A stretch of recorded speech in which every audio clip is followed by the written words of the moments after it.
Rupa's daily থেকে সবাইকে স্বাগত। আজকে আমি বানাবো ঢ্যাঁড়স পোস্ত। বাজারে নতুন ঢ্যাঁড়স উঠেছে, একদম কচি ঢ্যাঁড়স। এগুলো আমি নিয়ে এসেছি, কেটে ধুয়ে পরিষ্কার করে নিয়েছি। ঢ্যাঁড়সগুলো কিন্তু আমি গোটা গোটাই রেখেছি। এগুলো দিয়ে আমি আজকে বানাবো পোস্ত। তো এখানে নিয়েছি আমি কিছুটা পোস্ত আর 8টা মতন কাঁচা লঙ্কা। তো আমি এখন ঢ্যাঁড়সটা বসিয়ে দেব। এপাশে আমি কড়াই বসিয়েছি।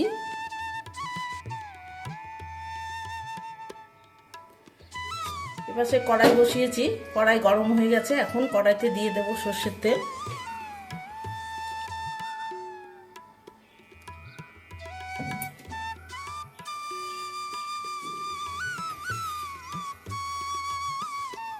ফোড়নে দেব কিছুটা কালো জিরে,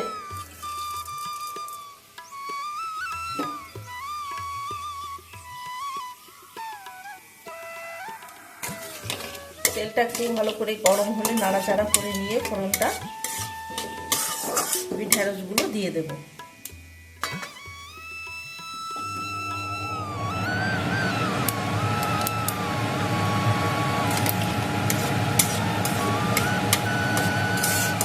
ফোড়নটা ভাজা ভাজা হয়ে গেছে।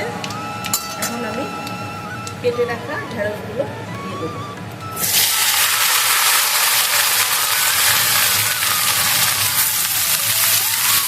ঢ্যাঁড়সটা দিয়ে আমি ঢ্যাঁড়সটাকে একটু ভাজা ভাজা করে নেব। গ্যাসের আঁচটাকে একটু কমিয়ে দেবো। ঢ্যাঁড়সটা যতক্ষণ ভাজা হবে ততক্ষণ আমি পোস্তটা বেটে নেব।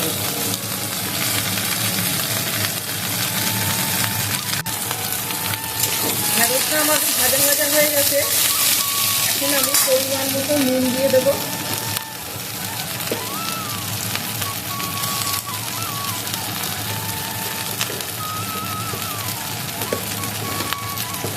অল্প পরিমাণ হলুদ,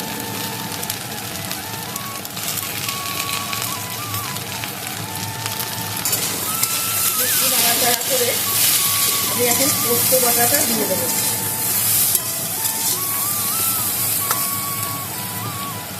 বেটে রাখা পোস্তটা আমি দিয়ে দেবো। দেবো পরিমাণ মতন জল। আমি চুলটা ধুয়ে যে জলটা রেখেছিলাম সেই জলটা আমি দিয়ে দেবো।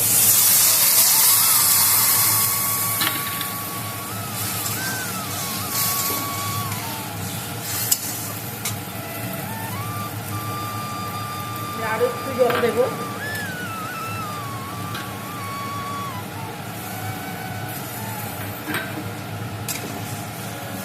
নাড়াচাড়া করে অল্প একটু চিনি দেব।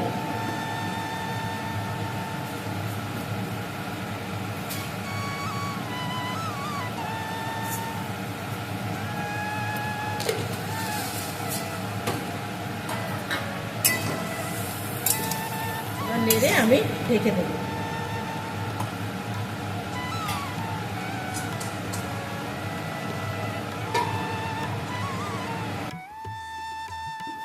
ঢাকাটা খুলে দেব। পোস্ত কিন্তু আমার রেডি হয়ে গেছে। এখন আমি ওপর থেকে একটু কাঁচা সর্ষের তেল দিয়ে দেব।